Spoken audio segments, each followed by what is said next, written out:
मृत्यु के कितने दिन बाद आत्मा को मिलता है पुनर्जन्म?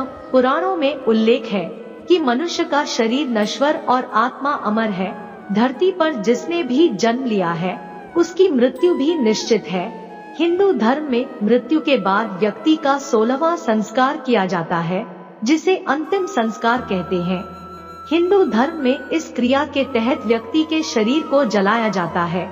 लेकिन सवाल है कि मृत व्यक्ति की आत्मा कहाँ जाती है?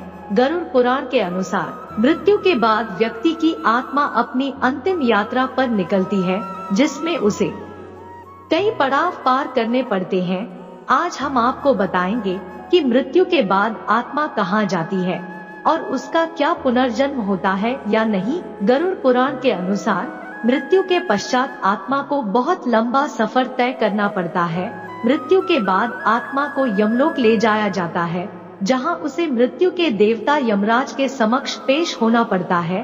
कहते हैं कि इस यात्रा में आत्मा को लगभग 86,000 योजन की दूरी तय करनी पड़ती है।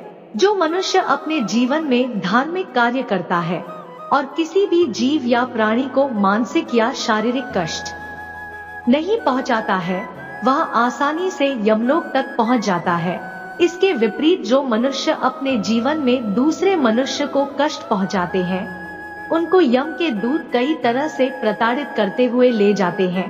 पिंडदान का महत्व। पंडित इंद्रमणि घनश्याल के अनुसार मृत व्यक्ति के परिजनों द्वारा पिंडदान किया जाता है, जिसका आधा हिस्सा मृत व्यक्ति की आत्मा को मिलता है। अगर वह आत्मा दुष्ट प्रवृत्ति की है तो यमदूत आत्मा को पिंड नहीं देते हैं, जिस वजह से आत्मा को भूखा रहकर ही सफर तय करना पड़ता है। जबकि अच्छे कर्म होने पर आत्मा को पिंड का लाभ मिलता है और उसे सफर में परेशानी नहीं होती है। कर्मों के अनुसार मिलता है पुनर्जन्म। गरुड़ पुराण के अनुसार मनुष्य के कर्म ही उसके पुनर्जन्म को निर्धारित करते हैं। मनुष्य अपने जीवन में अच्छे कर्म करता है तो वह सांसारिक बंधनों से मुक्त होकर मोक्ष प्राप्त करता है। वहीं जो मनुष्य अपने जीवन में केवल पाप करता है तो उसकी आत्मा को नरक में भेज दिया जाता है। मनुष्य के कर्मों के अनुसार उस आत्मा को यातनाएं दी जाती हैं। नरक में यातनाएं झेलने के बाद आत्मा को पुनर्जन्म मिलता है।